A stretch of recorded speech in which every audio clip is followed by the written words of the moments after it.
Hey guys, welcome to She Knows Arsenal. My name is Jessica, obviously. Welcome to the channel. Make sure you guys like this video and subscribe to the channel to make sure that the channel continues to grow. Welcome, welcome, welcome. It is a beautiful Wednesday in July, and Arsenal play in a couple of hours against the MLS All-Stars. So I thought it was a good time to go ahead and get this content out. It was supposed to be a pre-recorded video, and I did pre-record a video, but then I thought to myself, I was like, some new information has come to light, and I thought it would just be better to do it live so that I could interact with you guys on stream. We could kind of chit chat about how Arsenal could line up next season, because we could see some of that tonight. So it's going to be super interesting. For some of you guys, it's going to be early in the morning, which I kind of feel bad for you, but I kind of don't at the same time, because like there was a long period of time where I was waking up at like 3-4 o'clock in the morning to watch Arsenal play. So like now it's your turn to have to wake up early in the morning and watch Arsenal play. But like I said, make sure you guys are liking this video and subscribing to the channel. I really enjoyed the skill challenge yesterday. Like, first of all, I'm American, so I'm used to that kind of stuff anyway. And it's literally just fun. Like, it's fun and light and just jokes, and I actually really enjoyed watching, Timber and Jorginho and Holding and Ramsdale and everybody else just have such a good time doing it, because it's not very often you get to see people's personalities and you get to see them in a competitive environment, but it doesn't cost you anything. And so seeing them be a little bit competitive but also have a really good time, I thought was quite nice. Really enjoyed, I think, which one was it? Was the passing challenge, I think, where like it was Jorginho, Kivior, and Trusty, and it like went all the way down to the wire and Jorginho won it. I love that. Obviously, like I saw the whole like Kai Havertz volley thing, but again, like it's such an unserious competition that I'm gonna find it very difficult to attribute that to any sort of like that means he's gonna flop. And quite frankly, I think like people that are trying to make it seem like that, especially Arsenal fans, it's just like let him at least play a competitive match for Arsenal first before. I know people want to be the first ones to say, I told you so. I think that's more what it is than anything. It's like if you weren't with the signing, you're looking for your first moment to go, I told you so. An MLS skill challenge where he clearly wasn't even trying hard is definitely not that moment. But we'll see how everything pans out this afternoon. I do think that, we'll see some of our new signings, but I don't know if they'll start from the very beginning. I don't know how many minutes they'll play. So it'll be interesting. And when you play these MLS All-Star games, the one thing that I always say I like to keep in mind is that they're mid-season and Arsenal are in preseason. So that's as sharp as they're going to look. They're as sharp as they're going to look. And obviously our players are building up some sort of fitness. And so I don't think we're going to see our players go 110%, whereas the MLS players will probably be trying to really impress. And so I just keep that in mind from my perspective. Like, I will start to really take things more seriously when we play against Manchester United, Barcelona, and Monaco, and Manchester City in the Community Shield. Those games are the ones that I'm going to be looking at to really like our rotations, the formation, how players are settling in. It's going to be more those games than the MLS All-Star game and the Nuremberg game. I think those are pretty much like just getting minutes in the legs. You know what I mean? So not expecting much, but also excited to again see the players in a scenario where they can be competitive, but it doesn't cost us anything. So yeah, really excited about tonight. Let's see. Boy says, let everyone get their cope out now. It'll be even better when Havertz scores against their team. Nico says, to be honest, Jess, you would also be the first person to go, I told you so, if Vieira comes good, just saying. But the thing that's different about me is that like when it's negative, so I want players to make it. Once they put on the shirt, I want them to make it. So I'm more concerned about like what's best for the team. What's best for the team is for Havertz to do well. So even though I'm predicting him to do well, if I were predicting him not to do well, I would not be happy or pushing to make that like a thing. So yeah, if Vieira does come good, I will say I told you so, but it's also good for Vieira to do well. It's good for Havertz to do well. when something negative is happening, or if, like, let's say Havertz flops, I feel like people are more concerned about being right than, you know, just hoping for the best. And that's where I think it's always okay to do, like, I got it right, I told you so, whatever. But when it's almost erring on the side of, I'd rather things go wrong so that I can be right versus what's best for the club, that's where I'm a little bit like, come on, let's be real. But of course people are going to say I told you so, but I still think people would prefer to be right than the, because here's my problem with it, is that people that have predicted that Havertz will flop, instead of getting behind the signing, they're very vocal about not getting behind the signing. They're very quick to be online to slander him over a skills challenge or 20 minutes against Nuremberg, instead of actually hoping, praying, and putting out positivity towards the player. We know they read our comments. It wasn't too long ago that Mason Mount deactivated his Twitter account. I think another player recently just deactivated as well because of negativity online from fans. I think we should be a little bit more cautious about doing that, especially when it's such a big amount of money attributed to a player, 65 million. You need it to work out. So I know what it looks like when when fans want things to go wrong because they want to be right. And that's actually what annoys me more than, being right about something and saying I told you so.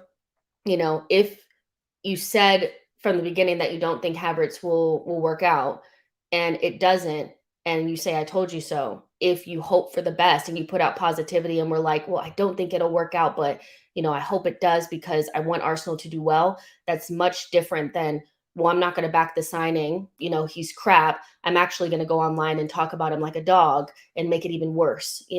So that's the difference. Everybody is into the I told you so game. It's a part of being online, but it's about what's best for the club. What's best for the club is for our players to do well. When they put on the shirt, they're our players. He's not a Chelsea player anymore. He's an Arsenal player. I am Sam FX Full says, I am delighted Partey would be staying. Just imagine a midfield of Odegaard, Rice, and Partey. That trio would be better than Man City. We'll talk about that as well. Richard says, is Rice, Havertz, Odegaard a downgrade if we're being honest? There's no evidence to say which one is better or not. Again, the dynamics have changed. They'll continuously change. And so, I think a prediction of it not being as good, or looking at it on paper and saying it's not as good, is one thing, but we just don't know, so I think, you kind of have to just wait and see, because a lot of this is just theory. We talked about that the other day, is that some people are speaking with authority that, like, Partey, Rice, and Odegaard is better, or what we had, not even that, what we had last season is better. But you have nothing to compare it to because you've never seen Havertz, Rice, and Odegaard play together. So it's all theories and predictions and thoughts, but we actually don't know. So I'm not going to say definitively what I think is better or not. But what I will say is I think we have some really nice, like, interesting options for next season that we didn't have last season, because basically it was Odegaard, Partey, and Xhaka or bust. If you didn't have that, the options were so much more limited.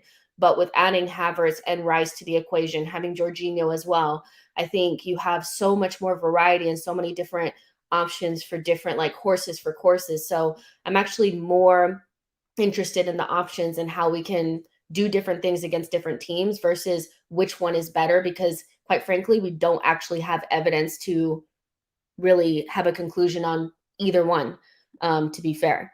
So yeah. Big Gunnar Deuce says Partey is the best midfielder by far. I wouldn't say by far. I don't think there's anything statistically or eye test wise that makes me feel like Declan Rice is like light years behind Thomas Partey. I actually don't think there's much between the two. So if we have both of them, that would be great. But like the idea that Rice is like a pauper and Thomas Partey is like basically like Rodri, I think that's a little far fetched. I think they're pretty close, but they do have different things that they do better than the other. Like Declan Rice is, I think, better defensively. Like his interceptions, his ability to read the game, I think, is better than Thomas Partey, and his like 1v1 defending, transitions, things like that. He's better than Partey at that. I think Partey might be better at like evading pressure on the turn, dropping the shoulder. I think Thomas Partey is much more elegant than Declan Rice. I think Declan Rice is a little bit more, I wouldn't say rough around the edges, but a little bit more agricultural in the way that he does things. There's not like much flair on it. Like he's almost like when he dribbles forward, sometimes like a bull in a china shop. Like he's just kind of like going through people, where Thomas Partey glides past people. I think Thomas Partey passes the eye test a little bit better in terms of what looks better. But when I think about what both could add to a team, I actually don't think there's much between them. And that's why the prospect of having both, I think, is really interesting, because like you guys were saying the other day, a lot of you guys were saying is that like if you have Thomas Partey as your backup or another option, that makes you a lot stronger, blah, blah, blah. You have so many more options. I personally think that Rice and Jorginho probably would have been great as well, but having Thomas Partey there, like, I can't lie, that's really cool. That's really, really cool. Ify says Partey staying is a win when it's getting tired in the game. Then we can move Rice to DM role, in my opinion. I am still a little bit apprehensive about this idea that we're going to move our six around. Never seen it done. If you guys can name an example of, a top team where their number six moves from the 8 to the 6 position and you move them around, please let me know. But football would tell you that like usually your number six is the ever constant and the players around them usually move. So like the example would be like your eights move around, but like your six is your ever constant. Like Rodri is always there. Casemiro for Real Madrid was always there. Busquets was always there. So I don't know if I buy into this idea that like, Rice will sometimes play six, Thomas Partey will sometimes play six. I think one player will play the six, and then, like we'll get into it. We'll get into it. I've been thinking about it all day. Let's see. Nico says, don't get me wrong. I want Havertz to come good because that means Arsenal are doing well. But predicting that he won't come good, that you won't come good are two different things. Happy to eat humble pie if I'm proven wrong. But that's the thing. It's like there's enough evidence out there where there's enough people like that I've seen, that I've come into contact with, that you could just read. You can read like, I want to be right more than actually want Arsenal to do well. So, and there's plenty of people out there like that. I'm not saying it's you, but I'm saying that it's there and it's palpable and it's obvious. You know what I mean? So they're almost happy when things go wrong.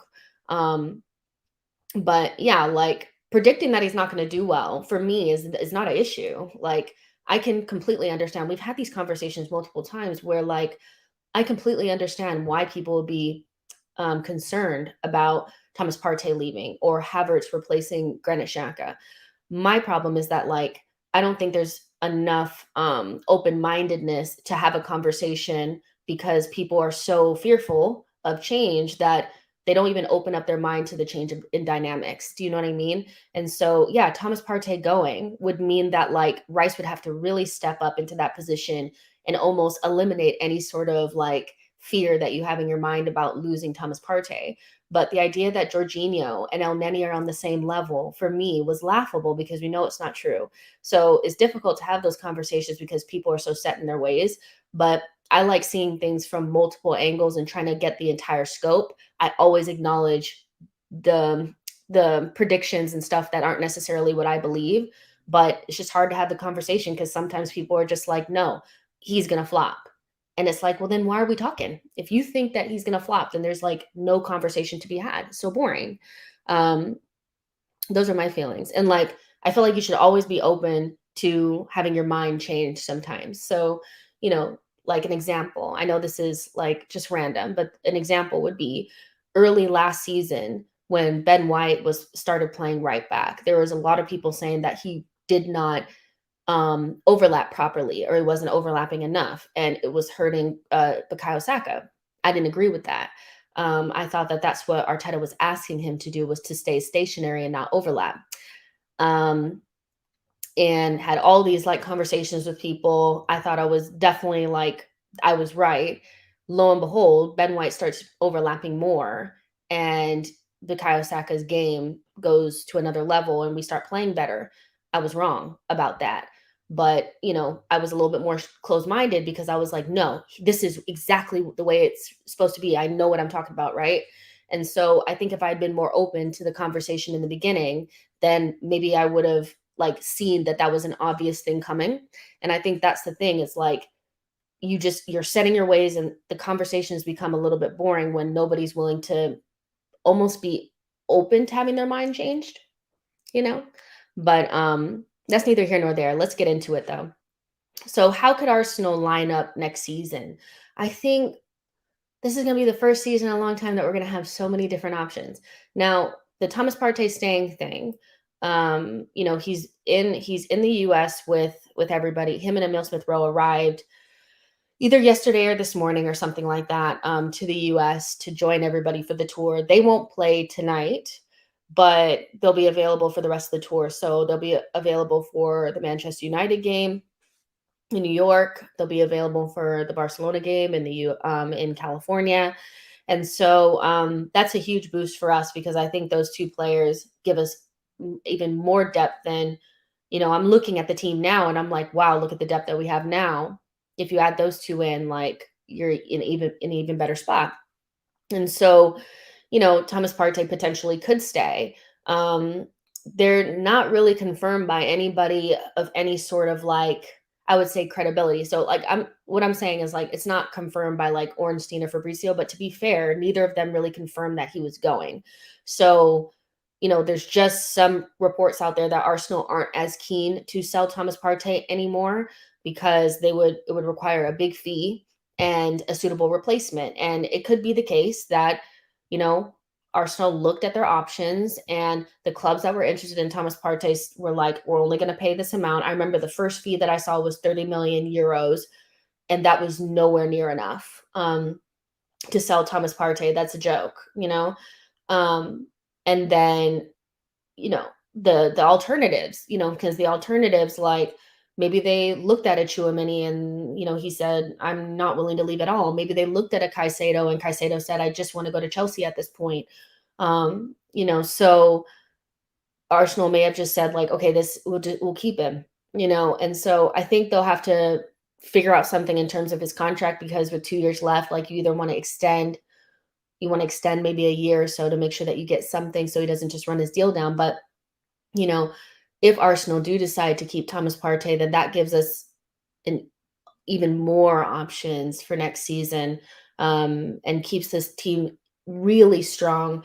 And from my conversations in different, group chats that have rivals in it, that is not what they wanted to see. They definitely wanted to see Thomas Partey leave the club. So I think we're looking a lot like more scary with him in the team, with Rice, with Havertz, with Jorginho, with Odegaard. So yeah, so many different options. We know that we play a 4-3-3, but we could do different things, right? So the one thing that I will say is that, at the end of last season, um, one thing that we did with Thomas Partey is he played right back. And I wonder if that's something that Arsenal will look to do with him now. Because again, what I said is that I still think Rice will probably play the sixth role more often than not. That's my feeling, that's my gut. But there is a way to get the two of them in the team without actually having to not play Odegaard and Havertz. So let me just share my screen so you guys can see. Here we go. So let's build a little bit of a lineup here and just kind of chit chat about what we think is going to happen. So Jesus in there. And so we're not really talking about the front line. I know we could fight about that all day long, but we know it's probably going to be this to start off with. And then let's do like left back. I actually think there's a big chance that Kivior is going to play. Well, first of all, Zinchenko is not fit. So Zinchenko not being fit, I think gives Kivior a decent chance of like really establishing himself early on. I don't think it'll be Tierney. I have to be honest with you. I think it will be Kivior. Like if Zinchenko doesn't, he's not going to be able to play today. I haven't even seen him in training. So if he hasn't been in training, he won't start. So maybe that gives Kivior an opportunity to hop into the starting 11. And then we have the usual suspects here. Saliba looks great. He looks fit. He looks, sharp. And that is such good news because that injury that he had, I wasn't sure how he would come back from it because a back injury seems very complicated because everything that we do requires movement of your back, so, and he's a big guy. So these are the positions that we're kind of looking at. So we know that Arsenal want to play in that box midfield. So before people are, start panicking about like, what is this? This is exactly how we played last season, only the inversion was on the other side. So the player that was more of a midfielder was on the left, which was Zinchenko. And then the last 2 games of the season, this is the back line. Well, Ben White played in Saliba's position, but essentially you had Kivior, Gabriel, Ben White, and Thomas at right back. And that's a way that you actually could get Thomas and Rice in the team at the same time, but not have to give up any of your creativity or any of those. Like Kai Havertz and Odegaard are going to create a lot of chances. Kai Havertz chance creation, goal, kind of like numbers in terms of how he's creative for the team are really, really high. And so I don't think you want to give that up necessarily. I think you want to have your cake and eat it too. Arsenal nominally play with a back 3, which would be Kivior, Gabriel, and Saliba. Or it could be Tomiyasu, Gabriel, and White. Either one. Like I'm not saying White is like dead and we'll never see him or anything like that. I'm just using these 3, right? Because these are the ones that I'm choosing. But there is a case where you could put, Thomas Partey in that role as a right back, but he ends up kind of pinching into midfield like Zinchenko does. And then you could play Declan Rice as the DM and still play Havertz as your left, center mid. But again, the left center mid isn't necessarily a left center mid. You guys get my drift? Your left center mid is more of a second forward, is somebody that gets into the half spaces, somebody that is creative and scores goals. And then Odegaard. And this could potentially be your team, especially because Timber initially may need some adaptation. I don't know if Timber is going to start right off the bat. I actually don't anticipate him to. So if you wanted to kind of use the template that Arteta set out from last season, which I don't think he just did it for nothing. That's the thing, is like he had no reason to do that. Like there was more than enough players out there that he could have just played normally. I think he did this with an eye towards next season. And so if you wanted to get all like him and Rice and Thomas Partey in the team at the same time, you could do that without having to sacrifice anything going forward. And so your midfield, because sometimes in possession we play like a 2-3-5. So in possession, technically you could have Gabriel and Saliba back there, and your midfield 3 ends up being Kivior, who's really good on the ball, Rice, and Partey. And then you push Havertz and Odegaard right up there into those forward positions. That also gives an opportunity for Rice to get a little bit more forward too, because you have that buffer of Kivior and Thomas Partey. So this is I think an easy way of getting everybody in there. I think this is a way to get everybody in there and give everybody kind of those things that everybody wants to see. They want to see, a very solid core that doesn't get beat on transition, that is combative, physical, athletic, but you also have your creativity as well. And I do think that you'll see this. If you're not going to play Thomas Partey, you could play Timber there as well. But again, you have so many options. This is just one. This is just one option. This is the main one that I've been thinking about today, but there's obviously different options that we could do. Like James is saying, make sure you guys like and subscribe. Hefty says Kivior is a baller, but still suspect against physical opponents, in my opinion. Well, the thing is if you have Saliba and I think as a fullback, you don't have to be as physical as the center back. So we know Gabriel and Saliba are like our main guys back there that don't get bumped off the ball, that are really good in their duels. They do that thing. Kivior, I think he is more of a Ben White. I think he's a Ben, like more of a Ben White, like in terms of being able to step into midfield and kind of play in those positions, where Ben White is still a little bit more of like a center back playing back there. But I think he's been brought in to do something similar to what Ben White does on the other side. Gives you the defensive solidity, gives you some height, gives you that level of physicality, but you can still do things on the ball. And so I think, with Kivior, I don't know if his physicality will end up being that much of an issue, but he does need to bulk up, especially not bulk up, but just kind of learn how to play against Premier League opposition. And I think that will come. And early on, I think, you know, players, getting used to that level of physicality, it could take a couple of games. And Kivior's only played a handful of games for Arsenal. So, but I think if he's playing in that position, he'll be fine because you still have Gabriel, you still have Saliba, right? So yeah, Vamsi says, I feel like Rice will be 8 most of the times, occasionally play 6 when required. I disagree with that. I think there's just been enough out there that said that Arsenal want him to play in that 6th position. So yeah, I think he will play 8 sometimes, but you know, I don't know how many journalists could get it wrong.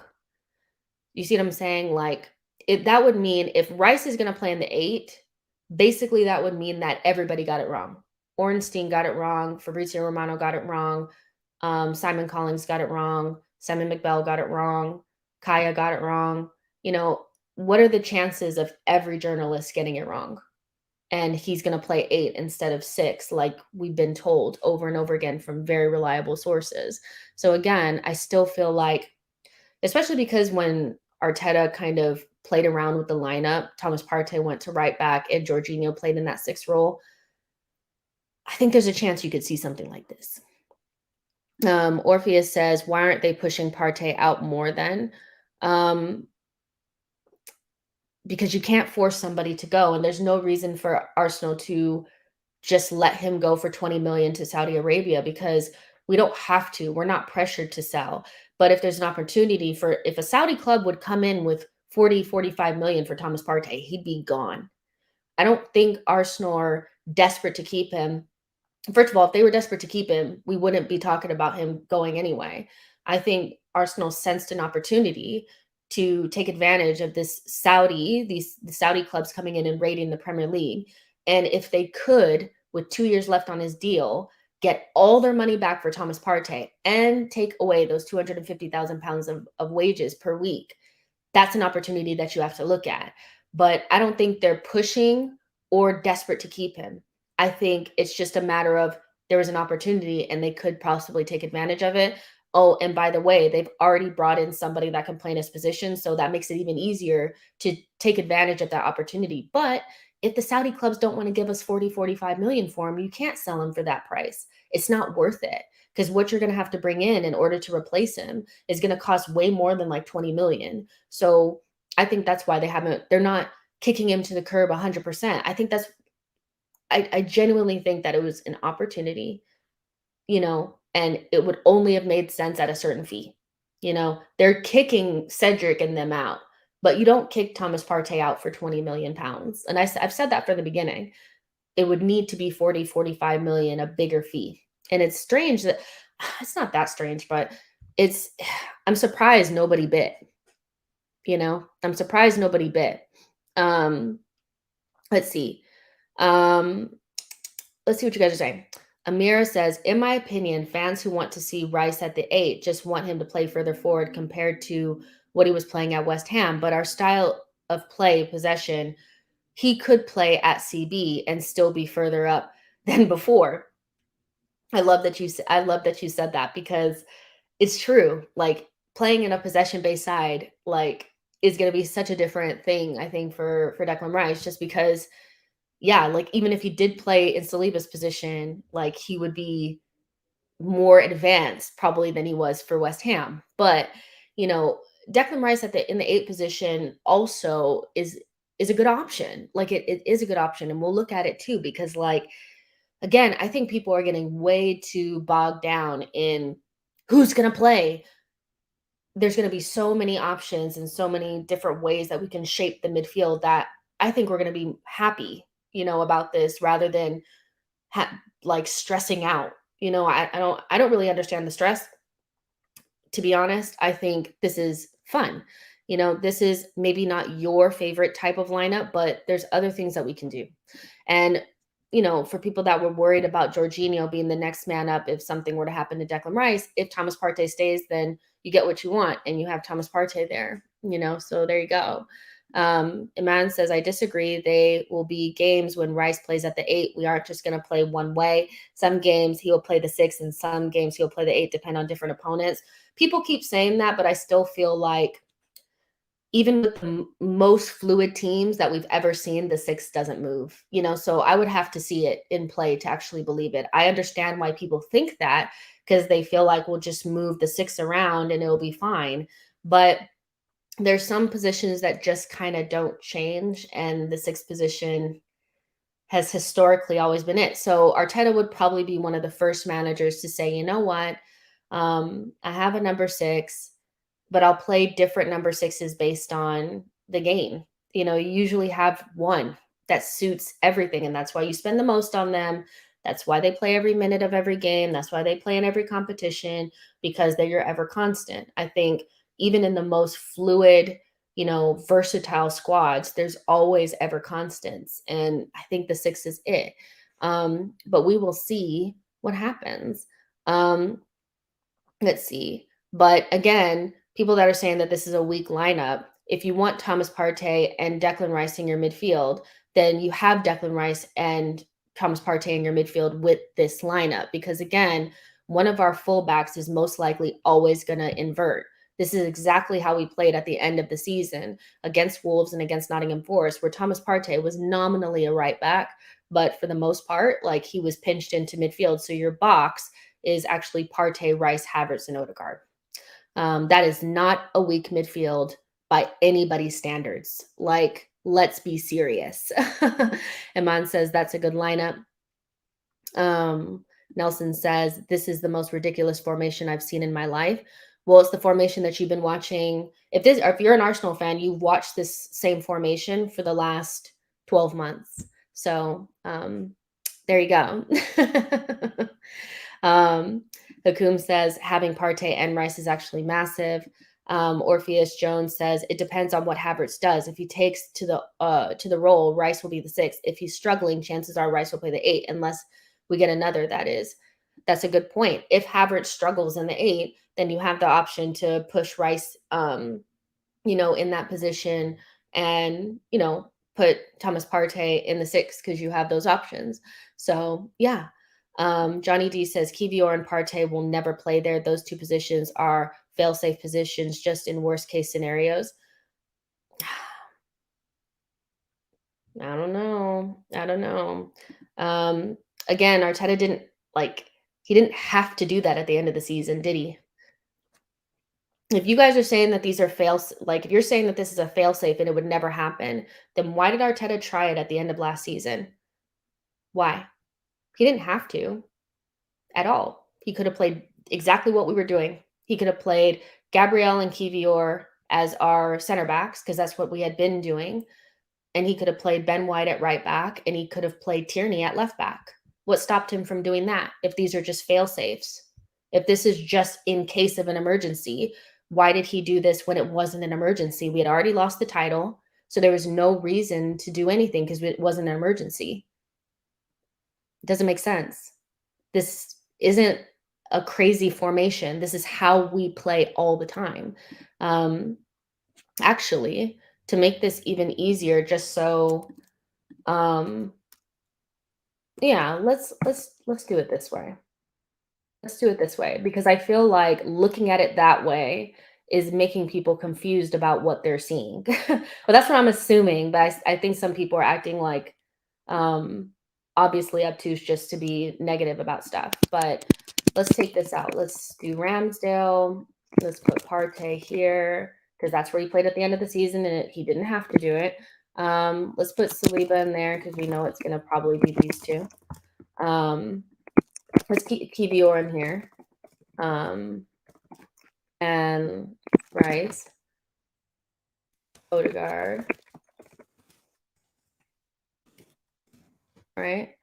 And then let's put Havertz in there. And then Saka, Nelly, and Jesus, right? So let me make sure you guys can see this. All right. So let's see if I can make this bigger. Nope. All right. So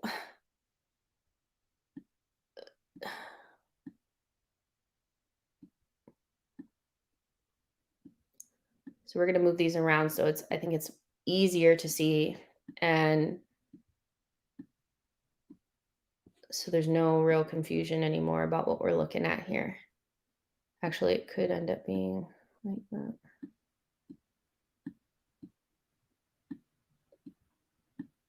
All right. So this is kind of like how we play all the time. So this is more what I'm talking about. So it ends up being that this ends up being your midfield, right? You could even push this back. And if you need to see the actual box, because we play in a box midfield anyway, this is it. Like this is how we play. Like we've been playing like this. It's just been inverted on the other side. And so I think if you have Kivior, Gabriel Saliba, or even Kivior, Gabriel White, or, I don't know, Tamiyasu, Saliba, White, whatever you have, if you have Rice and Partey in front of them, you're winning. But there's also an option not to have to like give up your creativity, because as good as Rice is, he's not very creative. He's not very creative. So you are giving up a little bit of something with him in that 8 position. Not saying he can't playing it, but he can't play it, but he can. So yeah. Let's see. Hakum is saying that's basically the WM formation from ancient times. Football doesn't evolve; it moves in circles. Nothing has really changed. And when people are saying that this is overthinking it or I'm just galaxy brain, this is literally how we've been playing. The only reason why I know about this is because I saw I've seen Arsenal play this way. So I'm pulling this from what we've done, not from my ass. Like, you know what I mean? Don One says best side, Ramsdale, White, Saliba, Gabby, Zinchenko, Rice, Partey, Odegaard, Saka, Martinelli, Jesus. Nashville says we are playing free eights. They will be doing overlapping as well. Keenan says we aren't inverting anymore. Timber will start in the midfield pivot next to Rice and drop into defense in transition. Well, if Timber is in the pivot next to Rice, then he is inverting, because that's exactly what Zinchenko did. Zinchenko would stand next to Thomas Partey and dictate from deep, and then they would take turns going forward, mostly Zinchenko doing a lot of the roaming. So if Timber plays on the right-hand side and he's pinching into midfield, he's inverting. So technically nothing has changed. TBG says, I think against low blocks, we could see us invert both fullbacks in a 2-2-6. The midfield would almost join the front line, and Zinchenko and Partey Timber would make the 2 midfield pivot. So yeah, like this is how I see us playing sometimes, but let's try something else. Let's try something else. Let's kind of go back to what we kind of know a little bit more. And let's say we do what you guys are saying, and we do this, we do that, and Partey plays in the 6, and this is kind of, the midfield. And then let's just go back to what we were doing. So Zinchenko and White, right? And then so basically then it just ends up being this, which is how we always play. Again, I didn't pull this from my ass. And so you just invert on the other side, and that's a really strong lineup as well. So the last lineup was really strong. This one is, to me, just as strong, but a little bit different, because, Rice ends up being in the attack, but what could also happen is Zinchenko can push right up, because we know that he just kind of roams and does his own thing. And so, Rice being here gives you enough cover so you don't feel like stressed out about Zinchenko being there, because again, like Zinchenko needs buffers. He's like Jorginho to me, where he needs different types of player, like, some stronger, more athletic players, guys that can cover grass around him, because one, he takes a lot of risks, and the risks that he takes can be quite detrimental if you don't have somebody there. And he's a little bit more lightweight, so you want to have something that like counterbalances him being out of position a lot, doing a lot of the tempo control, moving around the pitch. And so with Zinchenko kind of like up in these, spots over here, like, because sometimes we would see him here threading the ball in between here to like Jesus and Martinelli. So this could also work. And this is also very strong. Like, I would not be adverse to this at all. I think Zinchenko ends up being the creative option there that Havertz would have been. The difference is I don't think Zinchenko is much of a goal threat.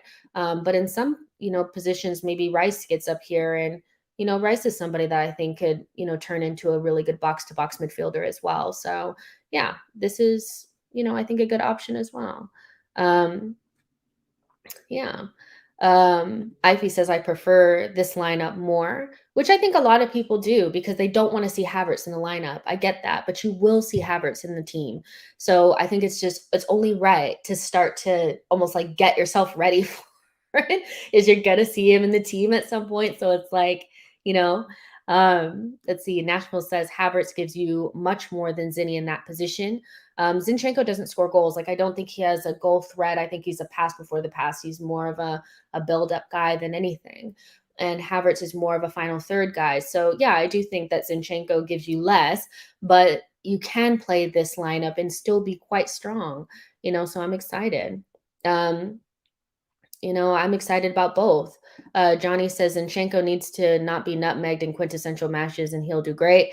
I've forgotten all about that. I think people really overdid that. And the thing about it is, like, especially like as Arsenal fans, I feel like we're probably the most rattled and triggered by rivals saying things, because what ends up happening is when a player of ours makes a mistake or something normal that happens to other players happens to our players, and rivals start going in on us and making videos and memes and fail comps and stuff, then we pile on even more and completely annihilate the player. And I think Zinchenko and Jesus were treated kind of unfairly towards the end of the season. Two players that we put on a very high pedestal were dropped right down into the dirt, because they weren't great at the end of the season, but nobody really was. So yeah, I think with Zinchenko, he was so transformative to what we were doing last season that I found it difficult to be upset about something that I always knew about him, which he wasn't a great defender. So I think would have helped is if we had had a better option there, because Zinchenko is always getting nutmegged in that position. He's just not a good defender. And I've also seen Tierney get nutmegged by like Riyad Mahrez. Like, players get nutmegged and shit happens, but like, I don't know. He was just so good for us last season that I found it very difficult to be so mad at him the way others were. But you always need a punching bag. You always need to be mad at somebody. And if rivals are going in on that player, I think I see Arsenal fans kind of do the same. I don't know why. We rarely do the thing where rivals say things about our players and we say, F you, we love this player, we're going to stand by him. We kind of like always kind of like jump ship. And yeah, not great. Iman says we could see a back four of Gabriel, Saliba, White, and Timber. We're getting there. Because where will Timber play? I think that's important as well, because Timber offers so much too. Birchie says, good to see we have depth and options in defense at last. Need a right-sided forward or a center forward to bolster the attack. We're almost there. Like, we're almost there, I think. Let's see. And Peter says Timber looks like he's settling in well. So yeah, like, love Timber. I think he's going to be a really good player for us too. So let's say we play this. Let's change things around a little bit more. So let's just move things back a little bit.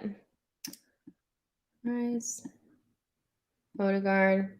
So let's say in the event that like Odegaard can't play, let's say we have a couple of like little injuries or we want to move some people out, right? Or we want to rest some people. So let's say we want to rest Saliba and we play White and Gabrielle, who have a great relationship and play well together anyway.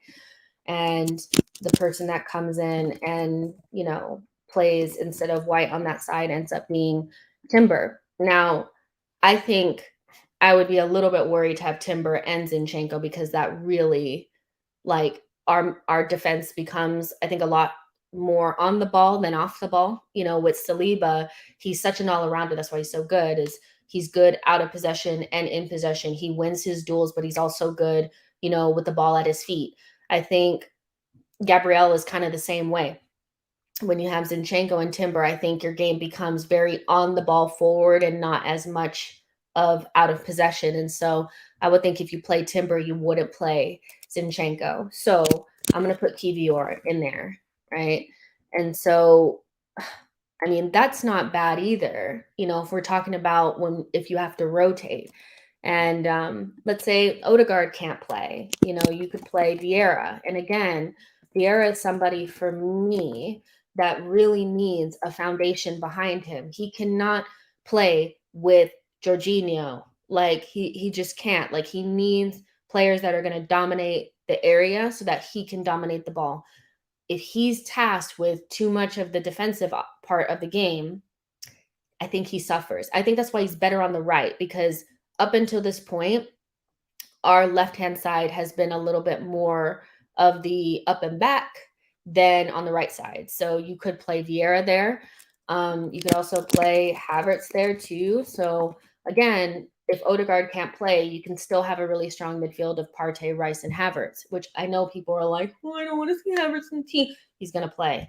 Let's say we change it even more. You could play Smith Rowe here. Smith Rowe is really good on the right-hand side. I think he's better on the right-hand side. I think he gives you that option to, overlap on this side, so you have so many options. And I don't think the team looks weak, in any one of these positions. You can have Timber in here and White and Gabrielle and Kivior there. I mean, to me, that's a good one as well. For sure. Peter says, I'd say more Timber than Saliba in terms of what? Tudor says we have to see something from Fabio this year. I agree. Even though I'm a big fan of Fabio Vieira and I think he'll be fine, I think the thing about Vieira is that if he's going to play in that Odegaard spot, that is a very high touch position where you have to be willing to get on the ball and make things happen. Odegaard orchestrates everything from that position. And so he cannot be a passenger and let games pass him by. That is one of my criticisms of Emile Smith Rowe as well, as I feel like when they play in midfield, there's less control because they don't get on the ball. They don't have that like impetus to go get it. And so they need to grow up. And if they're going to play in midfield, they need to be willing to get the ball, take care of the ball, and make things happen and not always defer or pass it backwards or play it safe. And so, yeah, Vieira is somebody that, I'm watching him very closely because I think this could be a real make or break beginning of the season, because I could even see a scenario where he ends up getting loaned out mid-season if things are not going well. Remember Sambi, he had that first year that wasn't great, and then in January he was gone. And so I don't think there's nothing in my mind that makes me feel like Vieira is not under the same time scale as like a Sambi. And then Emile has to figure out what position he's going to play. Like, I don't know what position Emile Smith Rowe plays. I don't, so it's gonna, I'm not sure, you guys can let me know. There's almost 500 of you guys in here. Let me know where you guys think Emile Smith Rowe will play, because again, in midfield, you have to be willing to get on the ball. And Emile Smith Rowe's best qualities for me are like combining in the half spaces, wall passes, and those, one touch passing in those wide areas, and then one touch finishes in the box. And so I don't view him as a very high touch player. I don't see him orchestrating things from midfield. So I'm having a hard time figuring out where he's going to fit in terms of those two double 10 positions. I still think he's a wide forward. But if you have Trossard and you bring in somebody like Kudus, that makes it even less clear where you would play Emile Smith Rowe. So yeah, Lionide says ESR's last season at Arsenal. African Soldier says left 8. Travis says he's going to play left wing, right wing, left center mid.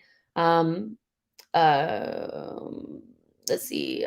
Cross Tagger says has to earn his place against Havertz. And again, like a lot of these players, like they're so good and they could potentially have a future, like Vieira, like Emil Smith Rowe. But when you buy players that are quality players and you put them in front of them, it makes it even harder for them to break through. And so they have to almost force their way through. And I think that's what the way it has to be at Arsenal, because Arsenal are the type of club that should be fighting for top honors. And so you're not just going to be given a spot. You have to almost take it off of the guy that has it. And that's hard because Odegaard, you're not getting that spot without really having to work for it. That's almost an impossibility at that point. So it's really that left 8 position or one of those wing position. Saka just happens to operate in one of those. Martinelli is there. It makes it very difficult for these guys to break through. So yeah, like, and I don't like Trossard is the type of guy, I don't think he's just going to sit by and just play bench. Like he's a serious player. So Vieira and ESR have a big jobs ahead of them, I think, to really break through. I am optimistic that they can, show something in this preseason, but if they don't, then decisions have to be made, despite me liking both players. Um, you know, Dale says, can you talk about offensive fluidity? I think any of the 5 will show up in any of the front 5 positions: left wing, right, wide inside, best, well beside Odegaard at false 9. So yeah, we can talk about that as well, because we like offensively, we also have great, fluidity too. Nashville says both won't make it. It's one or the other. I agree. I think it's one or the other. I don't think both of them will go, but it's tough because Emil Smith Rowe is somebody, they gave him the number 10 shirt. They've waited and been very patient for him to like get into a position where he could, to fight again. Cause, like he was out for such a long period of time that I wasn't sure whether or not they were actually committed to Emil Smith Rowe. So you have that where that looks like commitment to a player, but they spent a lot. They invested a lot in Vieira in terms of a fee. And so what's more important, investment fee wise or investment time wise? So, the club, who are they more, what is a bigger commitment? Is it the fee or the time? I think it's the fee. I think spending the amount that they did on Vieira tells me that they really have high hopes for him. And so that's why if I had to choose, like if I just say now who I don't think is going to make it, I think it's Emil Smith Rowe, but things can change very, very, very quickly. So yeah, Don One says Havertz has great movement. He just can't finish. Hope Arteta can fix him. Yeah, that's a big job Arteta has. I think. I think he doesn't have confidence. He doesn't know where he play. I mean, he probably knows where he plays best, but he spent 3 years probably not playing that position. So he comes to Arsenal with a lot of pressure on him because of the fee, the wages, the fact that he came from a London rival. So it's a big job, a really big job. Johnny says, I wouldn't over glorify our Arsenal players. They are a team who are in the build towards something. They have done nothing yet, with the PLX exception. Last year, they were pathetic in all comps. Well, I don't know what I've done to over glorify them, but I haven't. But again, you can't have high expectations for a team that you don't rate or a team that you don't think is very good. So, I think we should have high expectations of this team because I think this team is quite good. So, but I'm not going to have high expectations of a team that I think is shit, So I think our players are very good. I think we could have won the Premier League. I think we were very close. And I think if we put more emphasis on those cups, we'll do a lot better. I don't think there's any reason why we could not go farther in those cups. I think this team is actually much better than people give it credit for. And with the additions, I think we're even better. But I don't know where I over glorified them, but this is a good team. Like, so, we should have expectations of it. Let's see. Easy says ESR is better than Vieira, stronger, quicker, and a better finisher. Just need to play regularly.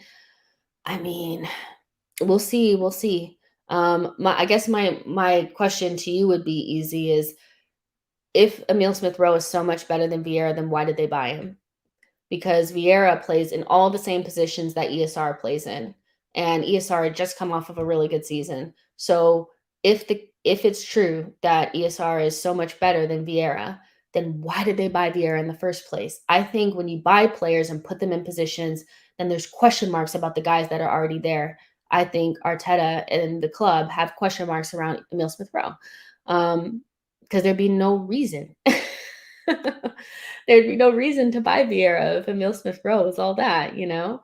So yeah, let's take a look at the attack too.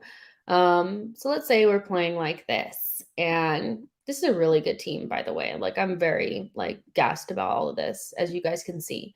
I'm happy as a clam. Um, this is some of the best options that we've had in years. Um, So we have Trossard, Nelson, Nketiah, Balogun, potentially Kudus coming in, who can also play number 8. I actually think that is a deal that will probably get done. Um, I do. I think eventually, like, if we sell Balogun and maybe one other, then Kudus will come in. The relationship that we have with Ajax, I think, is quite healthy because of Sven Mislintat.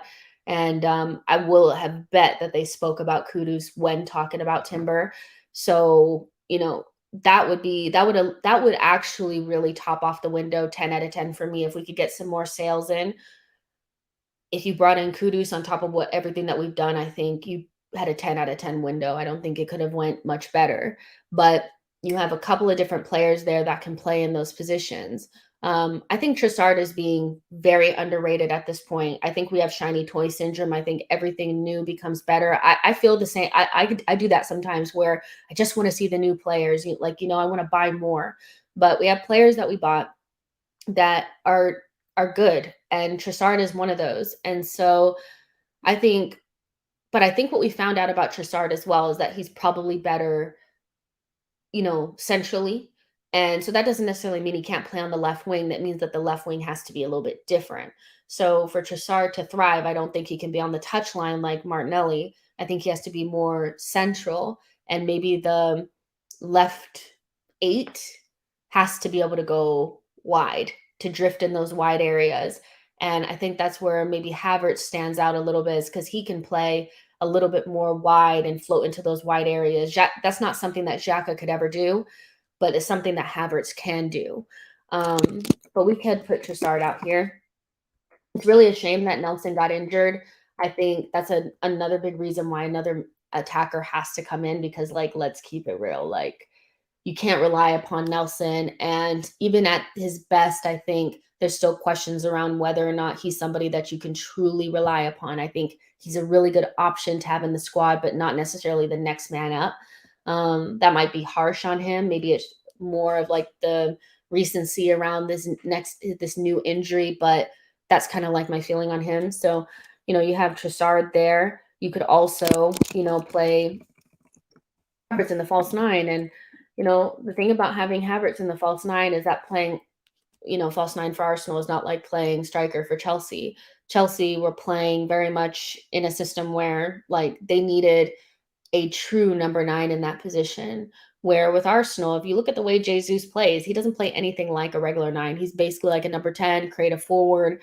He drops deep, he goes into wide areas, and he's very creative, and he really facilitates for Saka and Martinelli.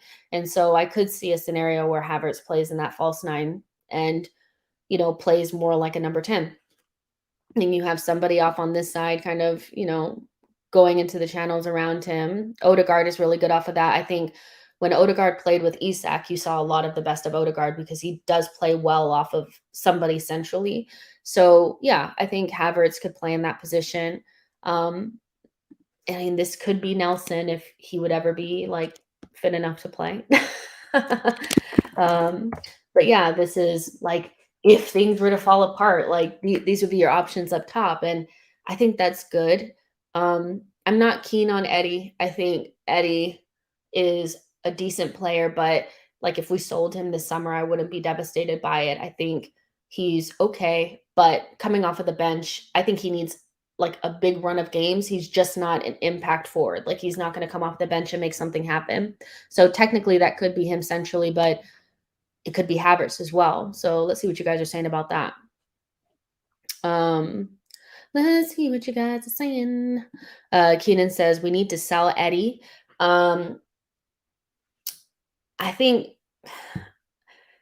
I don't know. I feel like we could sell him next summer and it'd be fine. I think he's going to be way down the totem pole because even like, towards the end of last season when he was fit again, he wasn't really playing. It was Trossard down the middle. And I thought it was like Trossard was a much better option than Eddie was, because that's how we play. With Eddie, he can kind of play the way that Jesus plays, but you really feel like you're lacking that dribbling ability, the creativity, like you're missing some of that.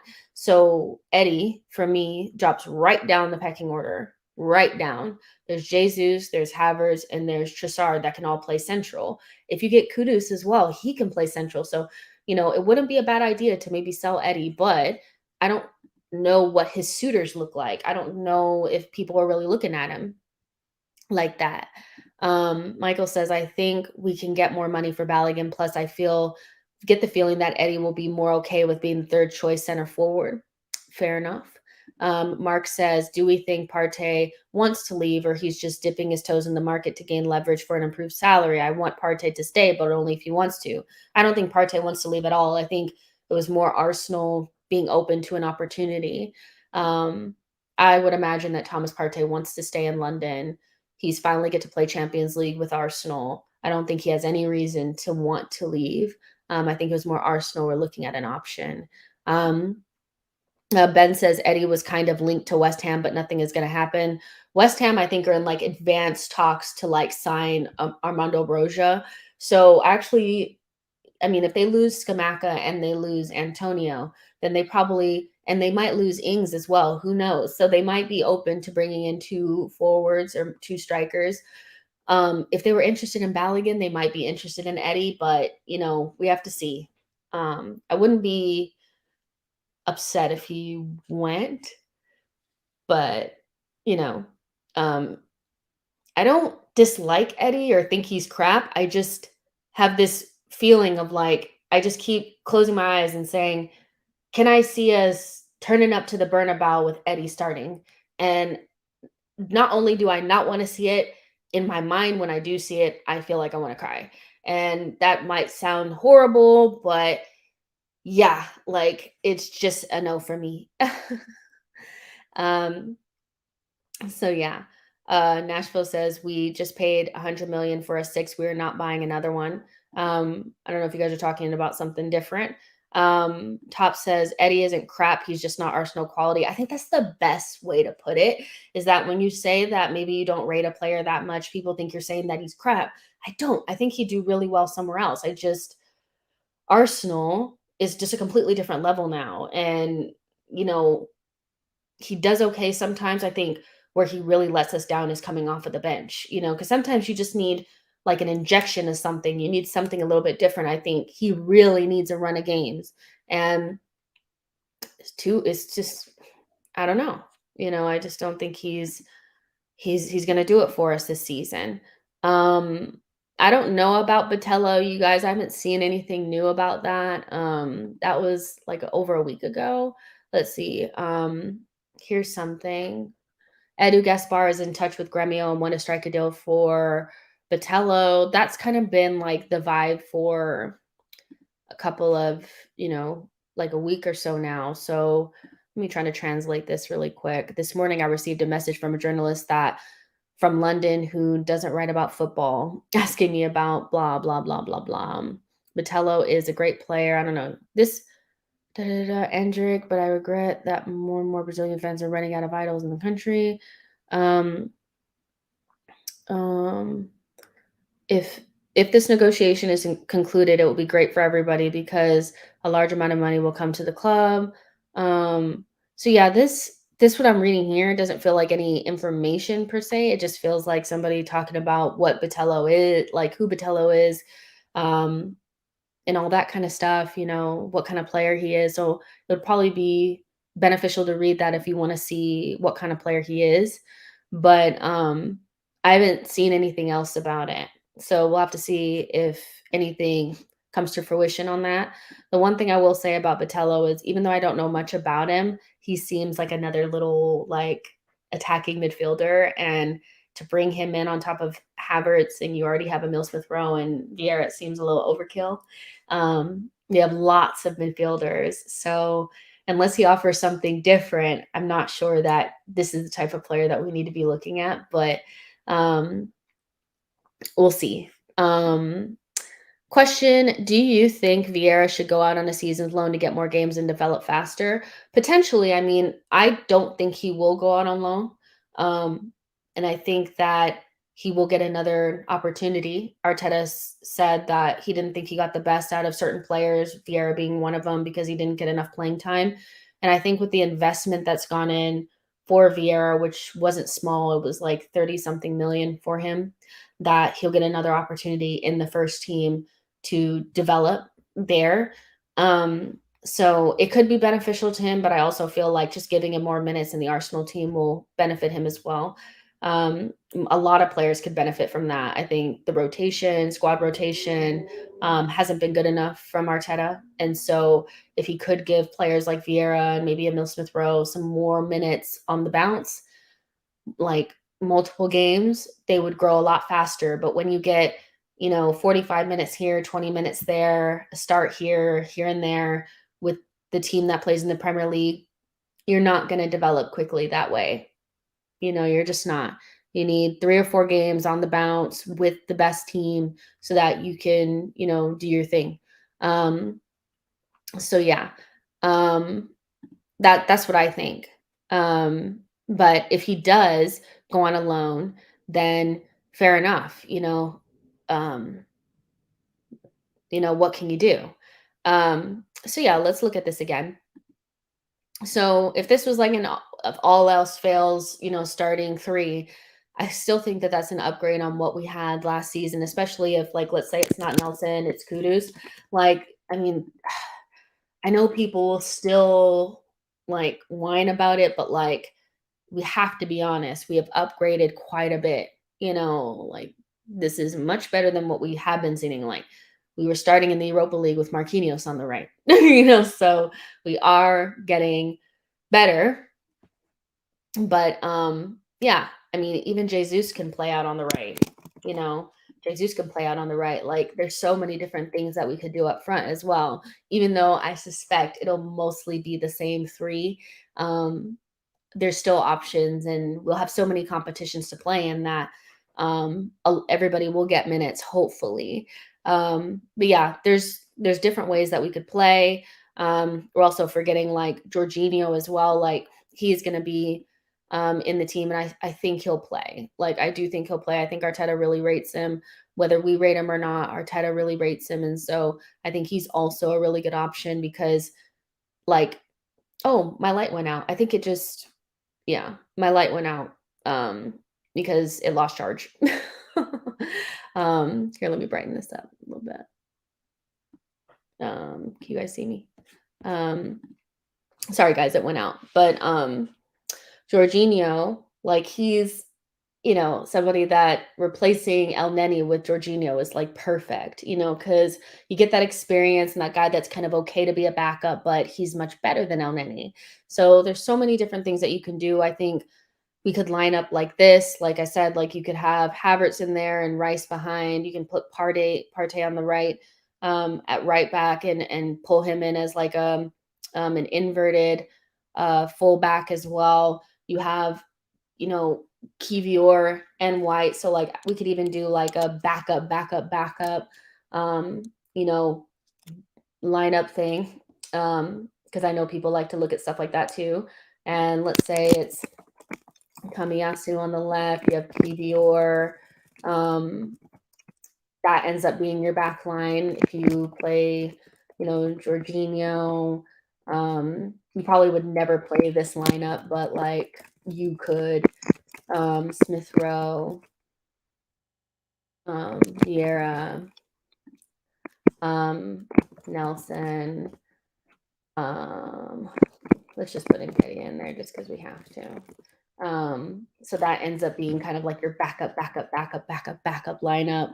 So, and it still has some quality in it. So I'm not too mad about it. I think that, like I said before, we have so many different options now. And if Partey stays, then that's even more. I know people are like, well, you wanted him out. Never said I wanted him out, just said I could understand why Arsenal would look at the opportunity. There's a very big difference between that. And it was also very contingent on what happened with his off the field issues, which ignoring it and acting like it's not real, I think is strange. Um, but yeah, I like these options and I feel like we're going to be very good this season because we've recruited well. Mark says, Jacinho, A, who's your favorite? And B, who do you think we'll get? Caicedo, Lavia, Chouameni, Botello, Andre Kimmich, Baturina. Which one of these makes Kudus more possible to discuss? I actually think if Thomas Partey stays, we won't get any of these guys because the only reason why we'd need to bring any of them in is if Thomas Partey were to go. We have so many midfield options now that bringing in any of these guys wouldn't make sense unless Thomas Partey went. So if Thomas Partey were to go, I think the most like realistic option would be Lavia. But I think we will get Kudus because it's just something that needs to happen. We have to have a reliable kind of backup option to Bukayo Saka, and it kind of needs to be somebody that can play another position too, because Saka is going to play so many minutes. So yeah, I don't think we'll get any of those players. I think if Thomas Partey stays, there's no reason to bring in any of those guys, but I think Kudus will happen. I do. So yeah, Keenan says 3-2-4-1. That's what Keenan says if we play a 4-2-3-1, then Havertz, Odie, Rice, Timber are fine. But if we play a 4-3-3 with Havertz, Rice, Odie, we'll struggle to compete for the title. And this is the thing. It's like whenever somebody would say like, oh, well, Havertz, you can't play him and Odegaard together. It was my feeling on it. It was always contingent on whether or not we inverted with Timber or like somebody like Caicedo, So I would never play Havertz and Odegaard. Like I would never play Havertz and Odegaard with just Rice and then like not have an inverted option that's, playing as that like double pivot. And it wouldn't be Zinchenko either. If we're playing with Zinchenko, then I don't think you can play Havertz and Odegaard. I think something would have to change there. So yeah, like it was always contingent on Rice and Timber being in those positions or Caicedo inverting from right back because otherwise it doesn't make sense. But that's why I say we just have to kind of like wait and see how things, come together because I think saying that like that original lineup that I put up was weak, I think is being disingenuous. We know it's not. It's the best way to get most of our best players in the team and kind of have our cake and eat it too. And I think that's what Arteta wants. He wants to have a very attacking lineup, but not have to, sacrifice defensive solidity. And the only way that you can do that is like, move things around and play in a formation that gives you that. So this is kind of what we had from the beginning for those of you who missed it when I was explaining why I think that we can play Havertz and Odegaard together and it just like will not be that big of a deal is because we'll have enough players in there that will help us on transition. So if you push all 5 of them together, like you're not going to suffer defensively. So whether this is Timber, whether it's Partey, whether it's even like, maybe even in another way, you could play Partey here and invert Kiwi, or on this side, throw Gabriel over here and Saliba and White. Like that's another option that you can play too. So many different options. I don't think it's that big of a deal. And I think we could be excited rather than like anxious because like, why do that? Marco says against Lobach, we'll see a lot of Zinni and Havertz together. Maybe like if Arteta does that, he's really brave. I still think that like what we suffered from is when we played against deep blocks, we would push 6 guys into the box and way high so that we could really try to put them under pressure. But we would literally only have Gabriel and Saliba back, and it was like one pass and they were in on goal because we couldn't, like, once they bypassed our midfield, that was it. And so I still think that, like, if Rice is in there, you could probably get away with it, like Zinchenko and Rice kind of like next to each other. Um, but I'd maybe still prefer something a little different. Um, so yeah, it's gonna be so interesting to see. I'm so excited. Um, um, I'm excited. Percy says, if Partey and Balogun stayed and we were only able to spend big on one player, do you feel like it's best to get a top striker as a backup or Jesus or plan B or midfielder if Partey gets injured? Which one? I mean, if Partey and Balogun stay, then there's not a lot of room for another big player to come in. Because we've already bought so many players. Like, do you know what I'm saying? I guess if I had to choose, I would say a striker instead. But you have Balogun, and he's not a top striker, but to have Jesus, Balogun, and Eddie just seems like a lot. And then if you want to bring in a top striker, which I know if your guys are talking about top strikers, you're talking about a Vlahovic or an Osimhen or somebody like that. That's a lot of players. I think you Balogun goes and you bring in another attacker, Partey goes, you can bring in another midfielder. Otherwise, we are well stocked at the moment. I think. Um, so yeah. Boy says Arteta cannot convince Balogun to stay. That's the end of it. Yeah, I don't think Balogun will stay. I think if we get a good fee for him, 40 million, I'm more than happy to, see him go. I don't think we I don't get the same feeling about him that I did Saliba, that if he left, we would be in a very bad position in terms of being able to replace the level of talent. Balogun for me is a good player, but I don't think he's going to become Harry Kane, so yeah. Where Saliba was like going to be the next Virgil van Dijk, next whatever. So it's hard to replace that talent. So we had to keep him. We had to make it work. Um, we had to.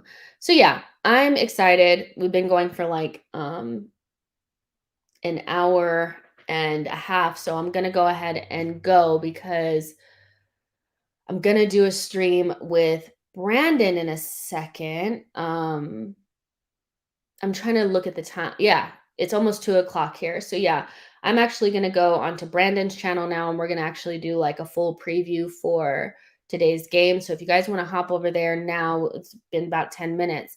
We'll be doing that, but I will do like a little review on our game tonight. It might be pre-recorded, it might be live. It depends, like on how I'm feeling, because I'm super jet lag and like I feel like I'm gonna fall asleep. But yeah, I will talk to you guys in the next one. Make sure you guys like this video, subscribe to the channel, get in the comments after and let me know what you guys are thinking. And I will talk to you guys soon. Bye, guys. Love y'all. Have fun.